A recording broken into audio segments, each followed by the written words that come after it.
Good morning, and good morning. I'm on time. I am on time this morning. Yes, how are you? How you doing? How was your last couple of days? Mine have been so busy. In fact, I really, the word I chose today really says that sometimes we need to take it down, rest a little bit, find something else that um, can allow us to regroup, and I really need some regrouping, but I still have some things I have to do this weekend. We're going to pack up tomorrow some things for giving away to the homeless. We're doing that tomorrow morning, and then I have a small part singing for a celebration of, and significant celebration of just understanding, our culture. Good morning, Maurice. That's tomorrow afternoon, and then on Sunday, I'm at a women's conference in the afternoon after church that is just assembling some women telling their stories in regards to how to understand the importance of mastering resilience, towards success. And that's what I hope to do. So my weekend is still plugged with a lot of things to do, but yet and still I'm happy. I have no complaints. The Lord is still blessing me. Every time I walk up and down my stairs, of which I do probably about 10, 12 times a day, 14 steps from the bottom, I'm excited because I always say, thank you, Lord, when I get up to the top. And I say, thank you, Lord, when I get down to the bottom. Good morning, Joan. How you doing? Good to see you. Good to see you. Um, I've seen Joan twice in the last uh, week, and it's been really good because we sometimes we just are able to do it online, and so that's what we do. But to see her face and in the present, is certainly good, and I got a chance to do that again. Um, Last night we were over at we had this thing called Story Slam, so I was one of the storytellers from the area last night, along with Mamie Webb Hickson. There were just so many of us, so I think there were a total of five. Eric Dozier, I'm trying to think, Dr. Horton. I'm trying to think of all the names, and I don't have the list with me, but it was really, really good. Good morning, Ardelia. How are you doing? Good morning. Good morning. So anyway, we're going to get into it today because I love this word, and I selected this word because I'm one of those people who do a lot of things. So when I get, always good to see you. Thank you, sweetie.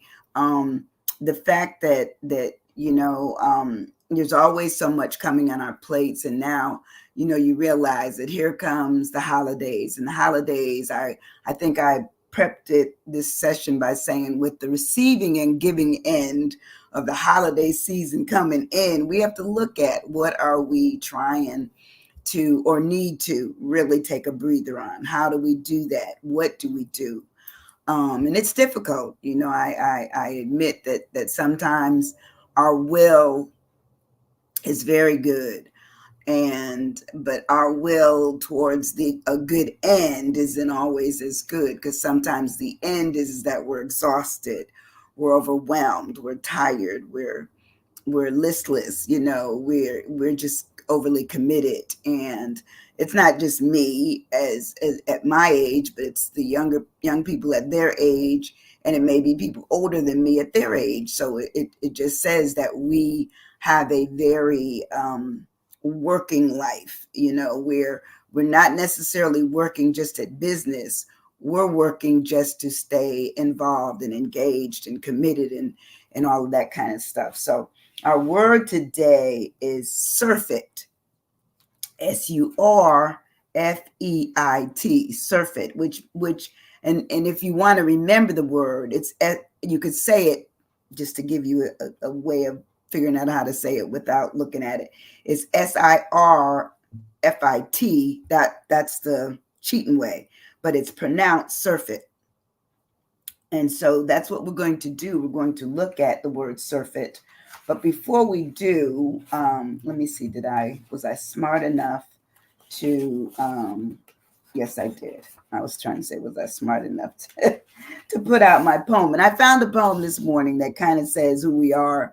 And it's an old poem. It's a poem that was written by Robert Frost called The Road Not Taken.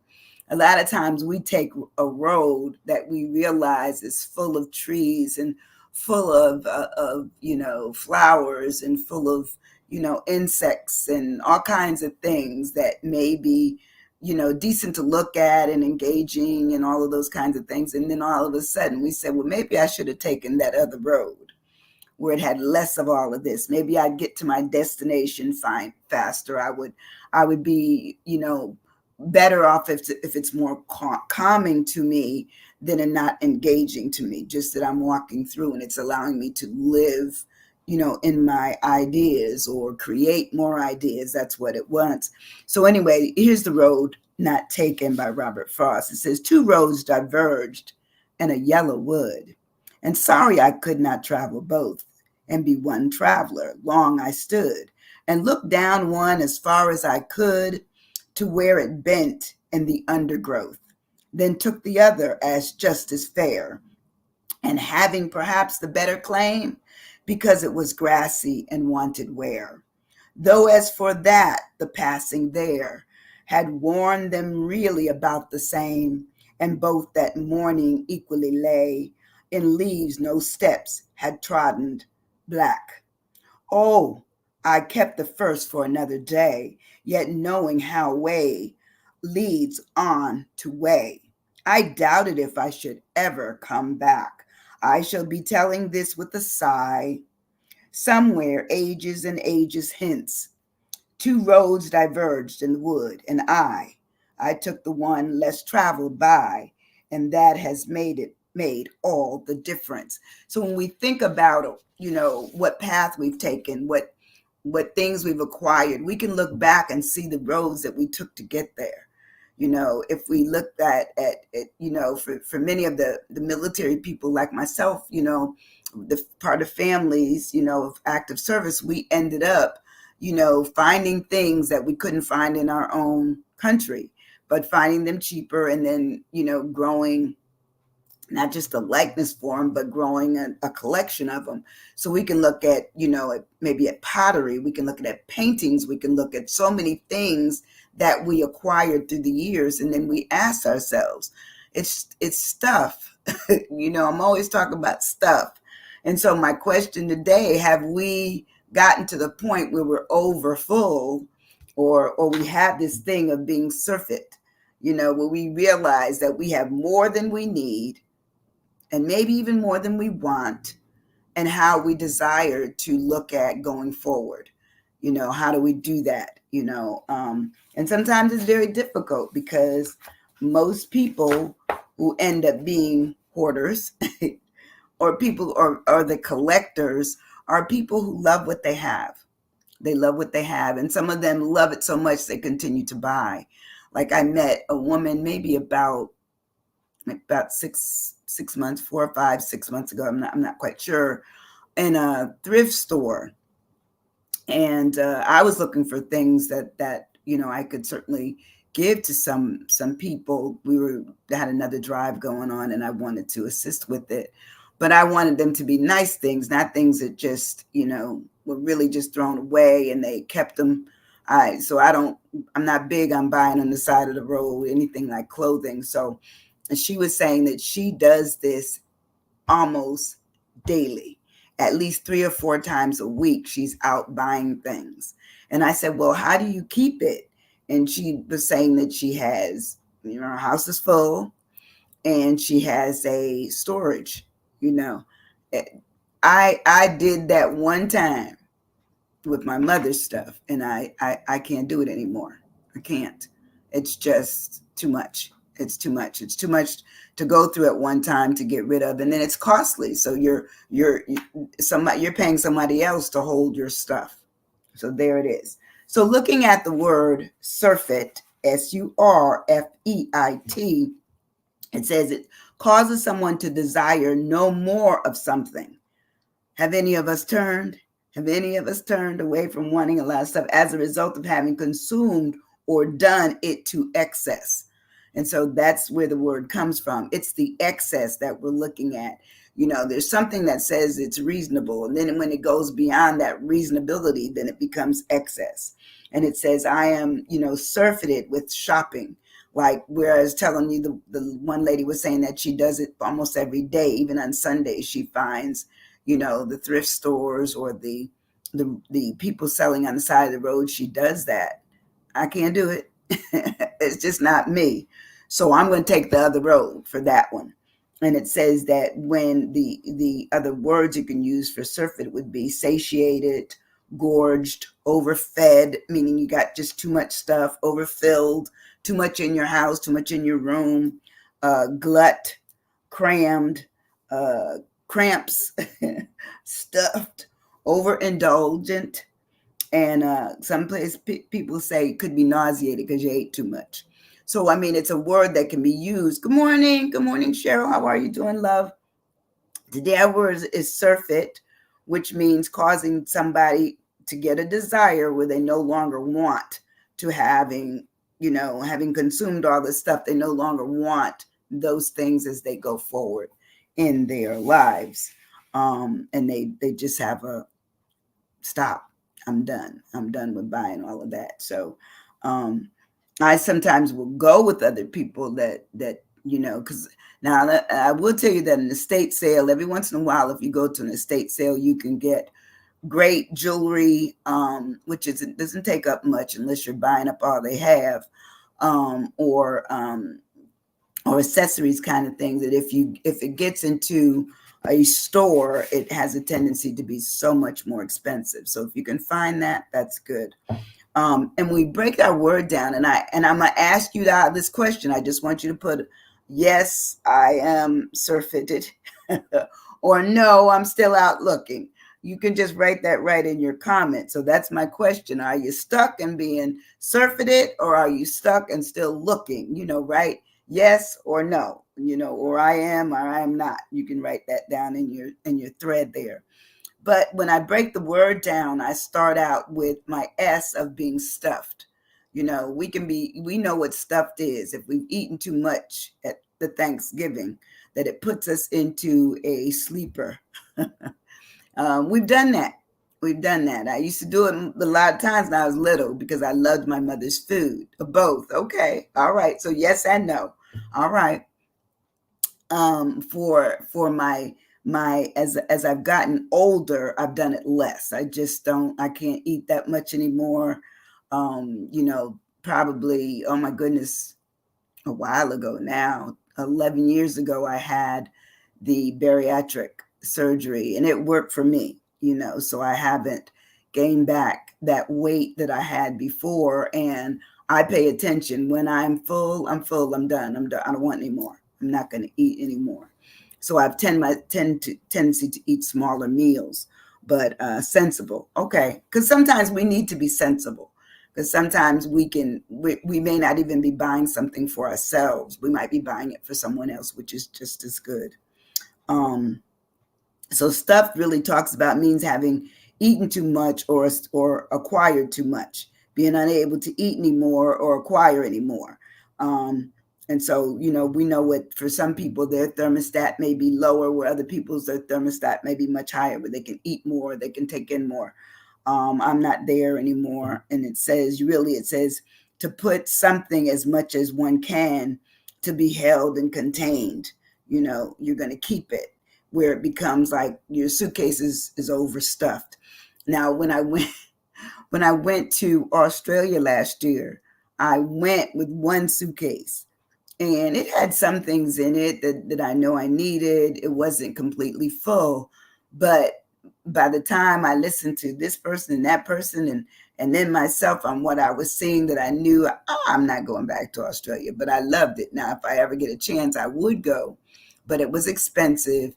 And I crossed the international date line and I was in the air forever, having awakened to a panic. I had a panic attack because all of a sudden I said, oh, we're almost there. And gentleman, he said, no, I'm going to punch your screen. He hit the screen. He says, no, It says we have 7.5 more hours. All of a sudden, I didn't tell him, but all of a sudden I was getting kind of nervous and anxious, and it is what it is. I made it through, but coming back, I would seem faster. So I don't know what that was.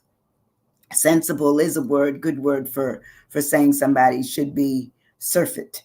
Um, when we really look at the word and at the bottom for other things it talks about, it says being, sometimes we're squeezed to the point where we feel compelled to buy or to eat, where people are constantly saying, girl, I ain't gonna make this no more. You better get some. Mm, okay, that's one. The other thing is that the salesperson says, this won't be here next week. This won't be here tomorrow. This won't be here later on in the day. We buy it. That's what we know what a quick sale is or a quick deal is, to get a meal or get a sale. We know what it is. So it says that we also could be looking at stuff being loaded, wedged, where all of a sudden we're wedged in between buying something and not buying it because somebody has this. Well, I think you should buy this now. This is going to, oh, it fits you perfectly. I've had a couple of people say something fit me perfectly, and then my daughter or somebody would look at it and say, Sandy, that's too long. That's too big. You listen to them. I don't listen to them anymore. It also says that stuff means to be jam-packed, sandwiched, crammed, crowded, filled up to the brim, shoehorned, or heaped. When we just think about our lives, we can think about not always having to say cram. We can say, I am surfeited. And it is a word that maybe people won't know it, but you know what it means, and you can teach them. When I move on in my word of surfeit, my U is for uninterested. When you are surfeited, you have decided that you're no longer interested in what you used to do, what you used to buy, what you used to eat, what you used to constantly be on hunt for. You stopped it. You just stopped it. And they said, therefore, not interested means to be no longer concerned about something or someone. So it crosses either way. Even if the someone is serving up to something, you're no longer worried about it. It says, therefore, you have an indifference to it. You're unconcerned about it. You're uninvolved, unstoppable. That's right. You ain't going back. I don't know if you ever heard that song that says, I ain't going back. Come this far too long to turn back. That's sometimes we have to realize that what we've passed, we need to leave it alone. It's there. We might be able to look at it, but it doesn't mean that we need to acquire more to add to it. We've had enough. So uninterested also says maybe bored by something, unmoved, being in almost like a aloof to it, meaning, all right, yeah, right. And it says you also can be detached from it, meaning you no longer find the same pleasure and excitement in the things that you used to do, used to buy, used to eat, only because you've decided that you formed your own way forward, whatever way that is. And uninterested also talks about you aren't next to it anymore. You become distant with it. And that's understandable. SURFEIT also with the R talks about being in the reverse of where you were. A lot of times we don't like being in the reverse, especially if it's been seen as negative or contrary to what, say, somebody else wants us to do or somebody else wants us to go. I'm from New York, and so the nightclub life didn't start until you got dressed about 9:30 and you were ready to leave about 10:30, and the place wasn't jumping until 11 o'clock. And most of the time, and I think they still do that now, where a party place didn't close to 4, and then some people had connections to the after party. So sometimes we're able to do that. So you understood recovery is good.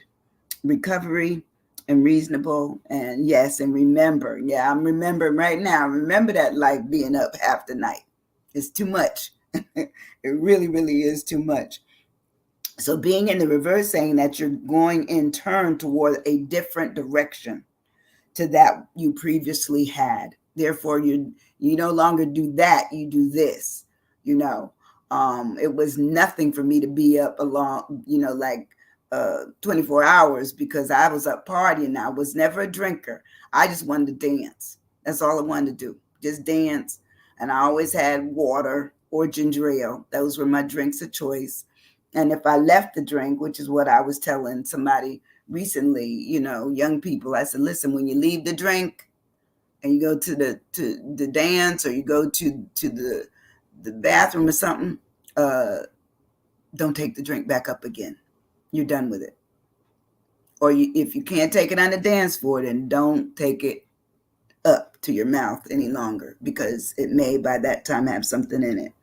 Revealed. Oh yeah, that's really good, Maurice. Reframe. Ooh, come on now, y'all got it this morning.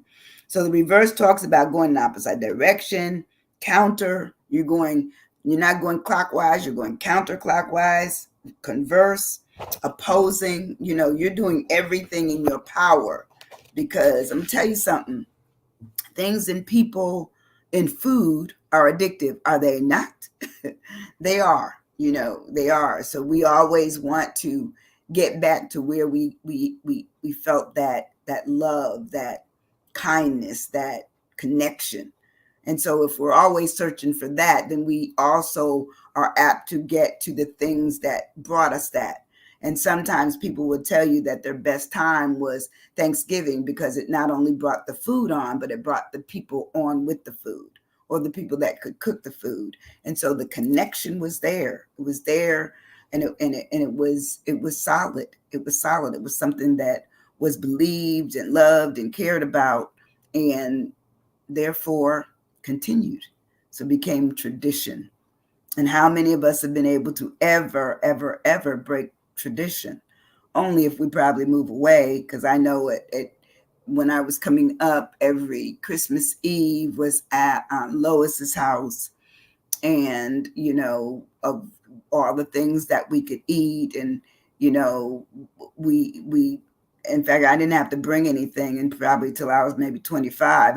Before that, it was like, no, you don't have to bring nothing, Sandra. So 25, I started bringing something, and I'm I'm a cheese person, so I would give them cheese in a minute. I'll give you cheese. It's to me it's a complete meal.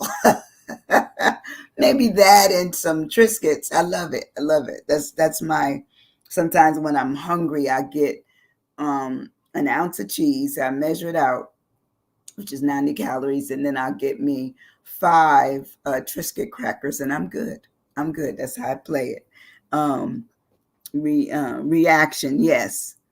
Retraction. No, that's a good word, Maurice. Retraction. That's a great word. When we move on in our word, um, we really want to talk about the fact that the F is for full. When you are looking at SURFEIT, you are full. You realize the difference between full and empty. You realize between full and comfortable, because full has a tendency to make its presence known. How many of us have been full from certain things, and the food, and next thing you know, we get in a nap. We sleep on the couch. We sleep in the chair. That's when they claim that you've had a really good meal. And I'm not going to say that I deny myself the meal. It's just that I can't eat it to my sleeping anymore, because for certain things probably a little bit of something will make me sleepy, but as long as I'm away from sugar, I'm probably much better off. But sugar for me is something that is a bug. Focused, that's a great word. Oh, great word, Maurice. Focused. How focused are we to do what we maybe need to do versus what we do? So I have full, and full says containing or holding as many things as possible, having no empty space. And it says we're filled to capacity, we're filled to the brim. I have a friend that can drink one of those 32 or 64-ounce drinks, carry it all day long, drink it, and it'll stay cold and all that kind of good stuff. And I said, but wonder how many sugars is in that. When you think that a can of Coke, you know, I want to say it has 24 grams of sugar. It's something ridiculous. I don't quote me on that. It's something ridiculous. So when we think of being fulfilled, yes, yes, sometimes we have to look about being fulfilled. Um, that's what she can do. I can't do it. I can't do it. I carry, and I don't even have it here, but I have my big Stanley cup, and it's the 32 ounce, and I carry water, cucumber water. In fact, this is the water that I love, with the green cap on it, and it's called Smart Cucumber Water. Now, I took it to some friends and let them try it. I'm gonna tell you all the things that they said, but they were not kind. They said, "Girl, if you can drink that, I love the taste. It's okay with me, and it hydrates me, so it helps with my skin. It helps me feel good. Helps me flush my system. So I'm fine with it. But they don't like it. They just said, no, we'll drink tap water before we drink that. Okay, all right. So frantic is good. Focused, frantic, and fulfilled is good. Full also says that somebody is being crowded out and full to bursting and fully occupied. So that is the full of SURFEIT. When we move on in our word of SURFEIT, our E is for effortless. Eventually, when you got this thing down on no sugar, no more things buying and bringing to the house, no more overeating, no more, no more, no more, no more, then it becomes effortless. You've conquered it until somebody may break you down, but you, to that point, you conquered it. It says requiring then no physical or mental exertion. Okay, yeah, you can bring that cake in front of me. It doesn't bother me anymore. Effective. That's right. We become effective. Yes, Joan.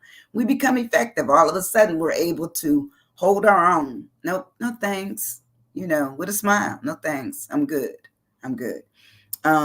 When something says that it's effortless, it means it's become easy to you, uncomplicated, not difficult. It says undetermining, meaning they can't determine you to be swayed back. You're not going to turn back. Unchallenged, meaning they can try to challenge you, but there is no challenge to it. Trouble free. It also says that it's simple and it's idiot proof, meaning you think I'm going to fall for that chocolate cake you putting up there. Somebody's going to tempt you. We will always be tempted. Always. It maybe it's not chocolate cake. Maybe it's something else for you. you know um I'm good, right now. In fact, I've been to several functions these last, 5 weeks. And the fact that I've been able to pass by the dessert tray, even the function last night, I did not touch. I didn't know what it was anyway, but I didn't have it. And I felt really good about that.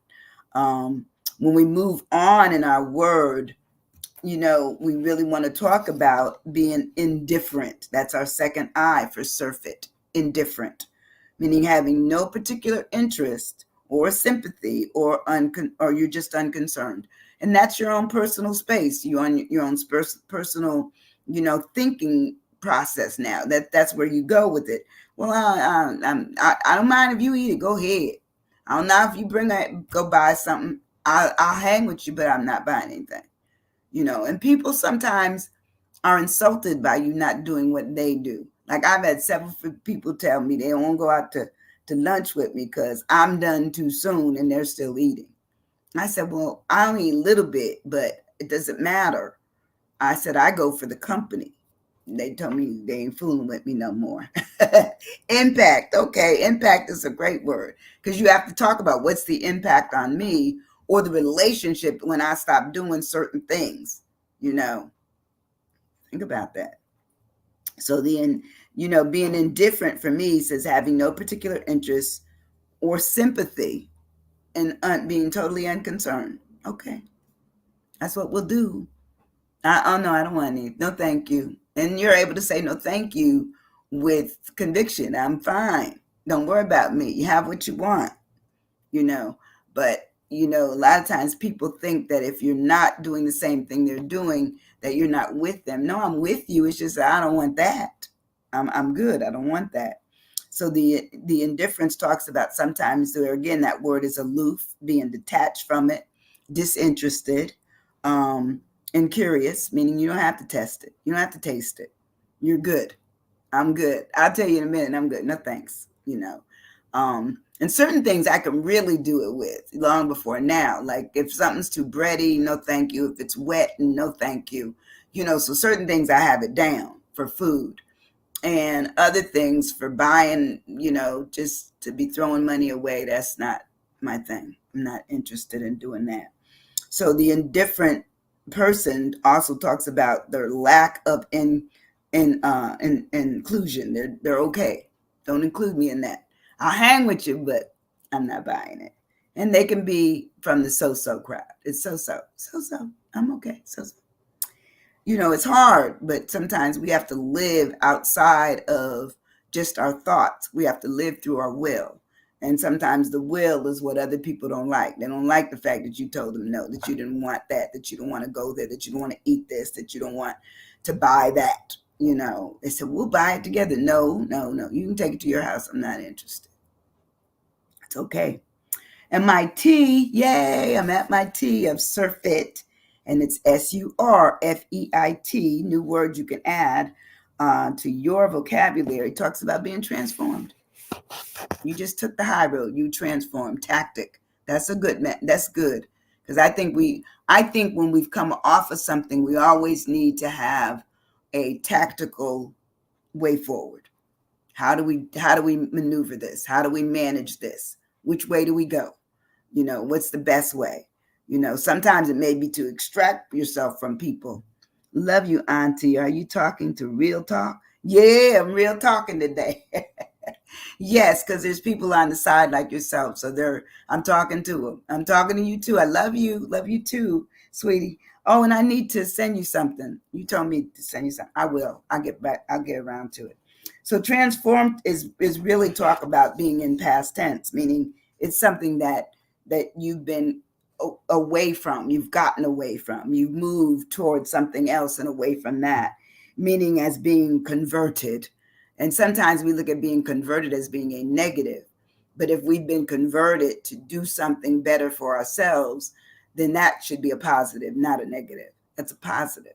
The fact that we moved along the spectrum and we changed the way we look at things, consume things, purchase things. We just realized that we had to make a change for ourselves.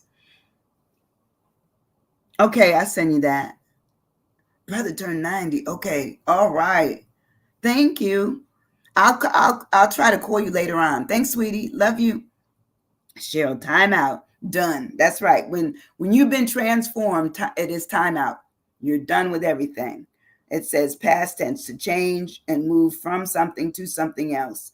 And sometimes you will change in your form, in your appearance, or your use of something. Okay? Your form, remember that. Your appearance and your use of something, meaning you've made the change. You didn't ask anybody else to change. You made changes. And it says, therefore, you've been converted, remodeled. It says you may be transfigured or transmuted, but you have changed. You become the new you just by the fact that you decided to become surfeited. SURFEIT, surfeit. And then the ED means past tense. Surfeited means that you're through what you used to do and you're going to do something else. I hope you enjoyed the lesson. I always try to I'm trying to bring y'all new words instead of just delving into the ones that talk about having courage and direction and peace and all those kinds of things, even though some of them will be repeated during the holidays because we need peace. Okay, and we will talk about cancer. One day next week, we're going to talk about cancer because so many people in all races, but especially the Black race, are really suffering with cancer. And a lot of times by the time it comes along, which I will repeat again next week, it kills us. It kills our race of people. And so we really have to look at how all that turns out. How do we manage it? How do we how do we look at it differently? So that's next week's session. I want to do it before the month is out because October is the cancer month. It's also when they look at Alzheimer's, which I did at the beginning of the month. So I want to pay the same respect for this disease, which I know it does affect our family. Had an aunt and a sister die from breast cancer. So we will address it again next week. Look, I love you guys. You know I do. Thanks to another enlightening session. Thank you. Thank you, Joan. I appreciate you so much. I appreciate everybody that comes on and spends a little time. And a lot of times people, I know I'm on at 9 o'clock in the morning. A lot of people can't come then, but I see a lot of plays after, which certainly suggests that people are listening at their time and at their leisure. And they can also leave comments and we'll continue to go forward. And thank you so much, Ardelia, for my sunflowers. Look, these are about, look, I'm going to show you these. They're about to go in the garbage, but you know, I keep them all the time. I find a place where I can find some. And I already told my daughter when I leave this world, I want one rose and the rest I want and just sunflowers, because I hope that that's what I do to everybody when I come in and spend a little time with them, is bring some sunshine and let them know that, you know, he's working in me, you know, making sure that I serve as best I can. I love you guys, and I will see you on Monday with another Are You Stuck? Yes, you are. Hit that share button and share this one too. I thank you, and I'll see you Monday. Have a good weekend. Be safe out there. Thank you. Bye-bye.